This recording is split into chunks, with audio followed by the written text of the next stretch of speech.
یعنی دوسری شادی کے لیے بیوی سے اجازت لینے کی ضرورت ہے یا نہیں ہے، تھوڑی سی اس کی فضیلت اور فائدے بیان فرما دیں۔ اجازت لینے کی فضیلت اسلام میں، اس کی فضیلت یہ ہے کہ جب اجازت لینے جائیں گے تو پٹیں گے تو تکلیف ہوگی، تکلیف پہ گناہ معاف ہوتے ہیں انسان کے، تو یہ اس کی فضیلت ہے۔ شریعت میں ضروری نہیں ہے سیکنڈ میرج کے لیے پہلی بیوی سے اجازت ضروری نہیں ہے۔ پاکستانی قانون میں ہے کہ اگر آپ نے بیوی کی پرمیشن کے بغیر دوسری شادی کی تو آپ کی وائف کیس کر سکتی ہے آپ کے خلاف، اور پھر پتہ نہیں 6 مہینے کی جیل ہے، کچھ جرمانہ ہے، کچھ اس ٹائپ کا مسئلہ ہے۔ لیکن یہ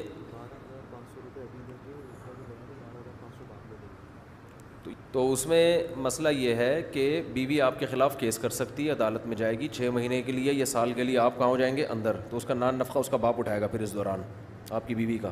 کیونکہ آپ کہاں ہوں گے، اندر ہوں گے۔ پھر جب آپ باہر آئیں گے تو ظاہر ہے ایسی بیوی جو آپ کو جیل میں بھیج دے، تو پہلے تو اس کو یہ ڈر تھا کہ آدھا کہیں کسی اور کے پاس چلا گیا، آدھا بچا ہے، تو اب اس کو یہ خطرہ ہوگا کہ اب آدھا بھی ہاتھ سے نکل جائے گا، کیونکہ جو بیوی آپ کو جیل بھیج دے تو وہ بیوی پھر رکھتا کون ہے اس کو، سمجھ رہے ہو کہ نہیں سمجھ رہے؟ تو یہ قانون طلاق کا ریشو بڑھانے کے لیے ہے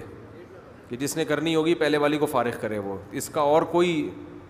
بیوقوف لوگ ہیں قانون بنانے سے پہلے کھوپڑی استعمال نہیں کرتے، سینس لیس لوگ ہیں، قرآن کے خلاف قانون ہے نا تو کھوپڑی تو ہے ہی نہیں، تو عقل مند عورت کبھی بھی نہیں کیس کرتی۔ باقی عقل مند اگر کرتا ہے تو کوشش کرے وہ اس کو منا کے سمجھا کے کر لے، نہیں سمجھتی تو پھر بھی کر سکتا ہے، اگر عدل کی طاقت ہے حقوق ان کے برابر پوری کرے۔ باقی ابھی دولہا بیٹھے ہوئے ابھی سے دوسری شادی کی باتیں، ان کے سسر مجھے پکڑ کے ماریں گے یار، تو یہ دیکھ کے مسائل پوچھا کرو نا۔ ابھی شادی ایک بندے کی پہلی شادی ہو رہی ہے، وہ گھر میں خوشیاں ہو رہی ہیں، ابھی سے ان کے گھر میں یہ پیغام چلا جائے تو وہ ہر چیز کا ایک موقع ہوتا ہے، بے موقع کوئی بھی چیز اچھی نہیں لگتی۔ تو ابھی تو دعا کریں اللہ آپ کی شادی کو کامیاب کرے، خوشیاں نصیب کرے، صحیح ہے نا، بس اسے ابھی دوسری کی باتیں نہیں جا کے